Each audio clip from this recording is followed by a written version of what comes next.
Perhatian pemirsa, channel Ayat Tersirat ini ibarat tempat les, tempat kita belajar tentang rumus dan contoh soal dalam ujian kehidupan, agar bisa mengaplikasikannya sendiri-sendiri dalam kehidupan dengan bimbingan malaikat muqarrabin. Oleh karena itu, janganlah mengirimkan pertanyaan bagaimana menjawab ujian kehidupan Anda secara pribadi ataupun kolektif ke sini. Misalnya, tanya kapan COVID selesai, atau tanya perkara bencana-bencana tertentu, apa arti tersiratnya. Sadarilah bahwa jika kejadian-kejadian tersebut berpengaruh secara langsung ke Anda, atau jika Anda juga kena akibat bencana tersebut, atau kejadian tersebut secara tidak langsung, berarti Anda pun berkewajiban untuk menjawabnya sendiri dengan benar di hadapan Allah. Saya ataupun Bu Ririn tidak bisa mewakili Anda untuk menjawabnya. Dan satu lagi, ilmu kebenaran merupakan pertolongan dari Yang Maha Kuasa langsung lewat malaikat muqarrabin.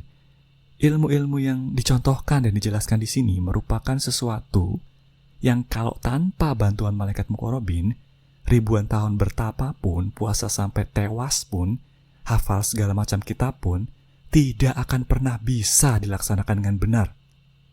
Tolong ingat dong, ke belakang, baca sejarah-sejarah di masa lalu, betapa besar pengorbanan manusia-manusia di zaman dulu. Ketahuilah bahwa semua itu pada akhirnya sia-sia. Ilmu yang mereka dapatkan asalnya dari roh-roh manusia yang sebelumnya gagal juga, bukan malaikat muqarrabin. Semuanya mentok di 3K, kekuasaan, kesaktian, dan kekayaan aja. Sedangkan di hadapan Allah gak ada artinya. Makanya, betapa keterlaluannya kalau setelah semua ilmu sudah disuapin, mulai dari teknologinya hingga suntikan malaikat muqarrabinnya, hingga tinggal nonton gratis di sini, pemirsanya masih aja nuntut macem-macem, masih aja sempet nyacat. Please deh, tahu diri dong. Jangan lihat saya ataupun Bu Ririnnya. Jangan terlalu fokus ke kekurangan atau kelebihan penyampaiannya. Fokuslah untuk menyerap ilmunya. Tidak peduli seperti apa medianya. Kami berdua hanyalah lewatan, dan pesan sponsor ini adalah sebuah peringatan. Gitu, Bu. Udah cukup tegas pesannya? Iya, sip. Ada yang mau ditambahin sampai sini? Ibarat dokter, kita di sini cuma menyediakan contoh diagnosis dan contoh obatnya. Tetapi, untuk milih resep yang pas, untuk pergi ke apoteknya, untuk cari uang sendiri beli obatnya, kemudian disiplin dalam minum obatnya, itu kewajiban pemirsanya sendiri-sendiri, bukan tanggung jawab kami. Oh iya, itu juga.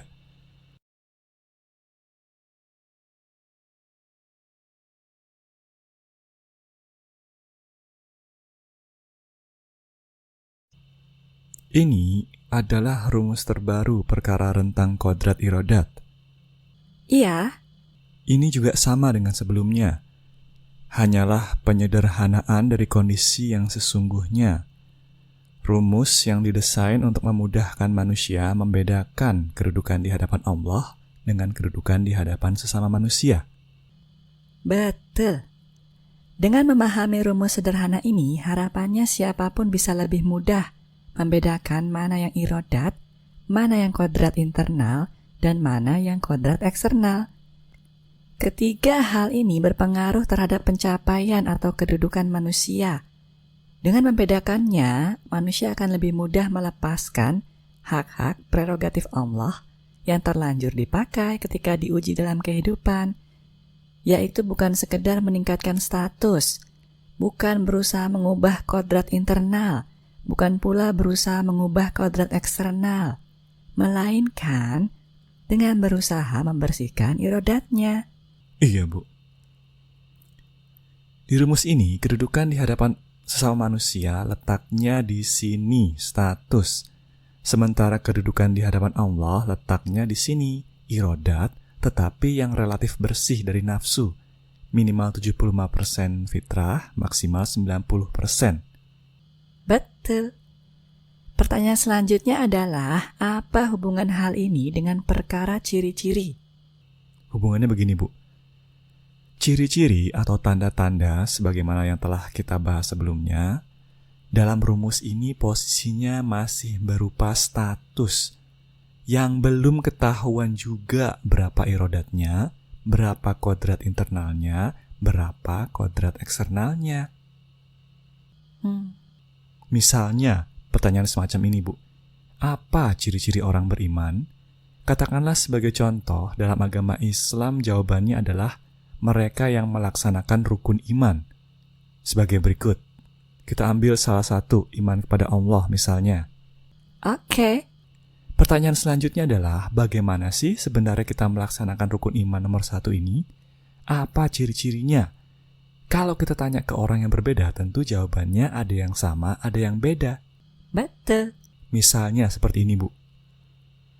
Oke, terus? Permasalahannya adalah orang-orang cenderung berasumsi bahwa nomor 1, menganut agama Islam dengan taat itu sama dengan iman kepada Allah. Berarti, kalau agamanya bukan Islam atau tidak taat, tidak iman kepada Allah. Dan begitu seterusnya. Dibikin 0 atau 1, 2 pilihan doang, nggak ada pilihan yang lain. Padahal semua ciri-ciri atau contoh perbuatan dalam iman kepada Allah ini sebenarnya masih berupa kulit, belum isi. Masih berupa kedudukan di hadapan sesama manusia, belum kedudukan di hadapan Allah. Iya, saya ngerti. Ciri-ciri dan contoh perbuatan ini sebenarnya masih berupa status, bukan irodat, dan bukan juga irodat bersih. Itu artinya, kalaupun kita mampu mencentang tanda-tanda iman kepada Allah tersebut di mata diri sendiri ataupun dalam masyarakat, sebenarnya belum ketahuan juga berapa kodrat internal kita, berapa kodrat eksternal kita, dan berapa irodat yang kita hasilkan untuk mencapai status atau ciri-ciri tersebut. Iya, Bu. Tepat sekali. Saya punya ilustrasi yang memberikan gambaran dengan lebih jelas perkara ini, supaya lebih mudah dicerna. Oke, silakan dijelaskan.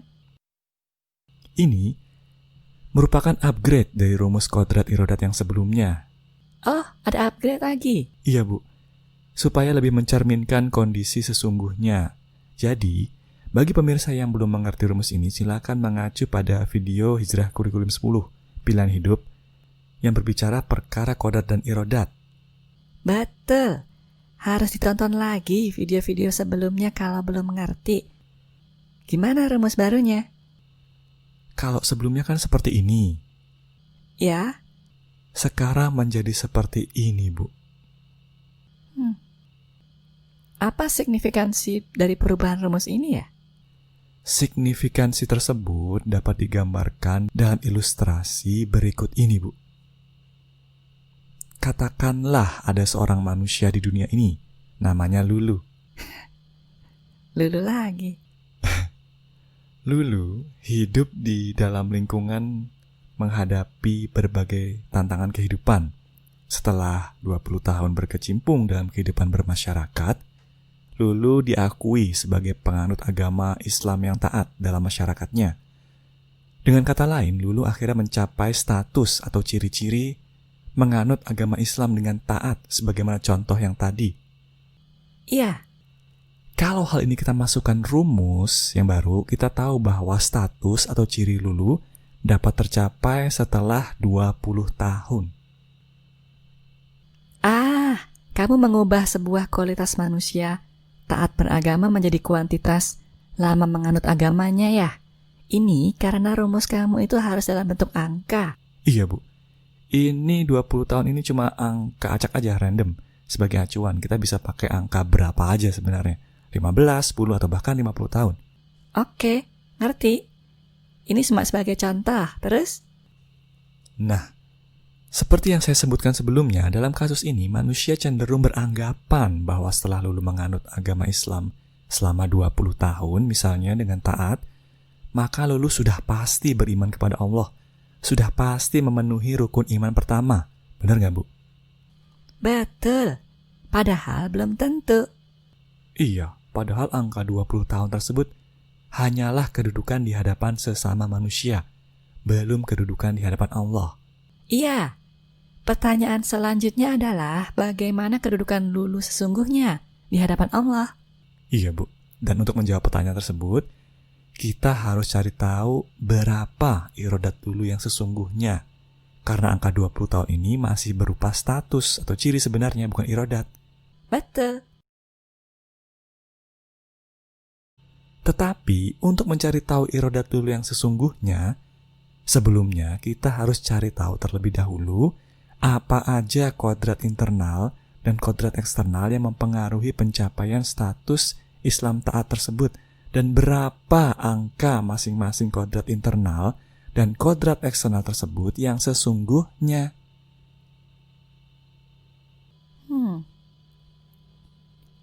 Katanya kamu mau berusaha menjelaskan dengan lebih ringan. Kok kayaknya malah jadi semakin rumit ya?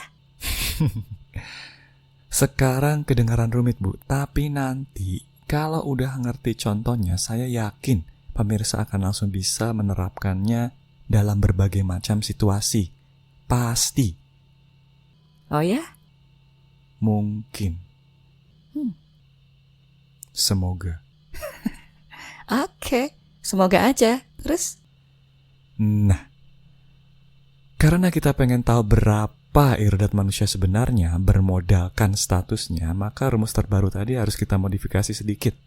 Seperti ini. Gimana, Bu? Sampai sini udah oke? Iya. Ini matematika dasar. Pemirsa yang nggak ngerti, silakan di-pause dulu videonya dan dipelototin sampai puas. Inilah gunanya ada video justru. Oke, saya ngerti. Terus? Nah, katakanlah dalam cerita tadi, Lulu oleh orang tuanya disekolahkan ke sebuah pesantren selama misalnya 10 tahun, karena mereka ingin anaknya mencapai status taat beragama tersebut. Ini kan akumulasi kodrat eksternal, Bu. Kodrat eksternal yang mendukung pencapaian status Lulu tersebut. Ah, iya. 10 tahun di sini kamu masukkan dalam rumus tadi. Jadi begini ya? Iya, Bu. Pertanyaan selanjutnya adalah menghadapi kodrat eksternal ini, yaitu dikirim ke pesantren, kemampuan pribadi Lulu alias kodrat internal Lulu, karakternya, cocok atau enggak dengan hal ini? Sinkron atau enggak? Apakah Lulu seorang yang satu, luas bergaul, mandiri dan patuh orang tua sehingga cocok ditinggal di pesantren? Ataukah sebaliknya, kaku, manja dan kurang perhatian sehingga tidak cocok ditinggal di pesantren? Atau tiga, Lulu santai-santai aja mengalir dengan keadaan? Kalau karakternya cocok, mendukung atau searah dengan kodrat eksternal dan status ini, maka angka akumulasi kodrat internalnya di atas 1. Tetapi kalau sebaliknya tidak cocok atau bertentangan arah, angka akumulasi kodrat internalnya di bawah 1, tetapi masih di atas 0. Sedangkan kalau netral aja, maka angkanya sama dengan 1. Nah, katakanlah dalam kasus ini Lulu adalah yang netral aja, yang ikut arus aja, jadi akumulasi kodrat internalnya 1. Maka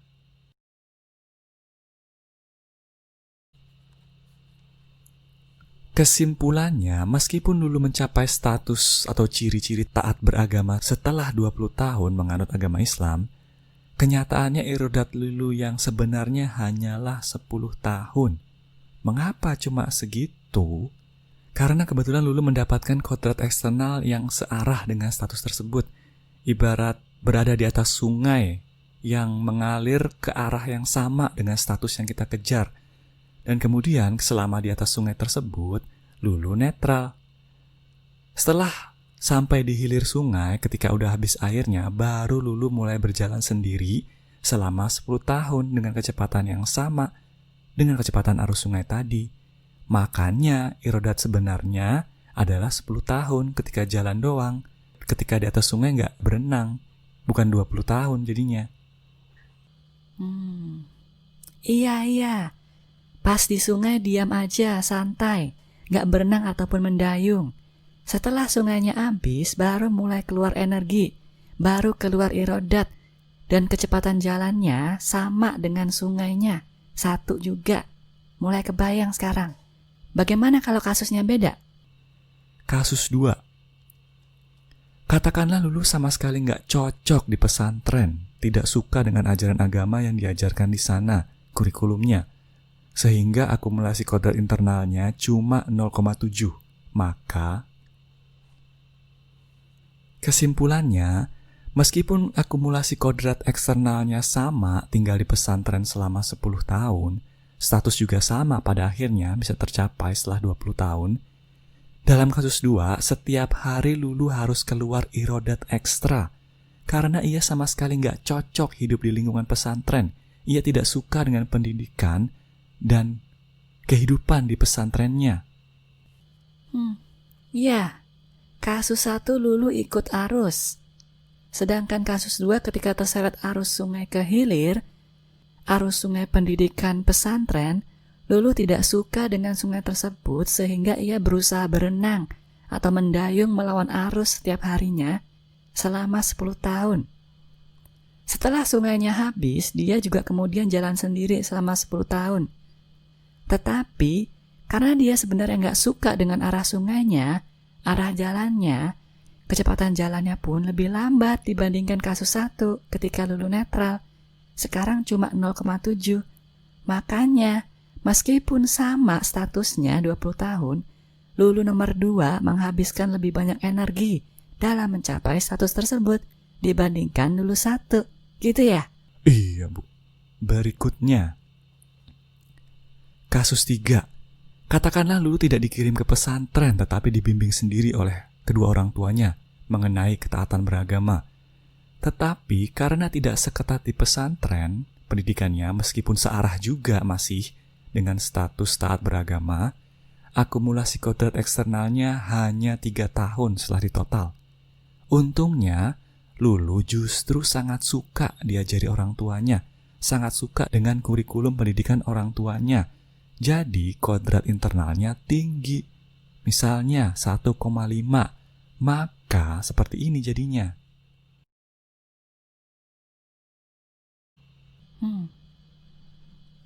Kalau kasus 3 ini arus sungainya nggak sederas kasus 1 atau kasus 2, cuma 3 tahun. Tetapi Lulu ikut berenang juga searah dengan sungainya, ikut mendayung. Dan setelah habis airnya, Lulu pun berjalan dengan kecepatan sama dengan sungainya. Tetapi Lulu ini sangat suka dengan arah sungainya, arah jalannya. Jadi mungkin lebih tepatnya dia setelah itu lari ya, kodrat internal 1,5. Makanya irodat totalnya justru lebih banyak dari kasus 1, meskipun masih kalah dari kasus 2. Gitu ya? Tepat sekali, Bu. Apa kesimpulannya sampai sini, 3 ilustrasi ini? Manusia cenderung beranggapan bahwa setelah Lulu menganut agama Islam selama 20 tahun dan tetap taat, berarti ia telah memenuhi status atau ciri-ciri rukun iman ke-1. Titik. Padahal angka 20 tahun tersebut bisa tersusun dari banyak sekali kombinasi antara irodat, akumulasi kodrat internal, dan akumulasi kodrat eksternal yang masing-masing punya cerita tersendiri. Betul. Dan yang dihitung sebenarnya kedudukan di hadapan Allah adalah irodatnya, bukan statusnya, bukan ciri-cirinya, isinya, bukan kulitnya. Yang dihitung adalah tenaga yang keluar ketika berenang, mendayung, berjalan, atau berlari, yang sumbernya dari fitrah, bukan nafsu. Arus sungainya nggak dihitung. Terus apakah manusia cocok atau enggak dengan arus sungai tersebut juga berpengaruh terhadap perhitungannya. Iya. Dan contoh 3 kasus ini baru contoh yang sangat sederhana. 1 kodrat internal, 1 kodrat eksternal. Saya masih punya banyak contoh-contoh lain yang masing-masing punya kesimpulan tersendiri, Bu. Tapi nanti aja. Panjangan soalnya kalau dibahas sekarang. Sip. Oke, kalau begitu contoh kasus Lulu berikutnya.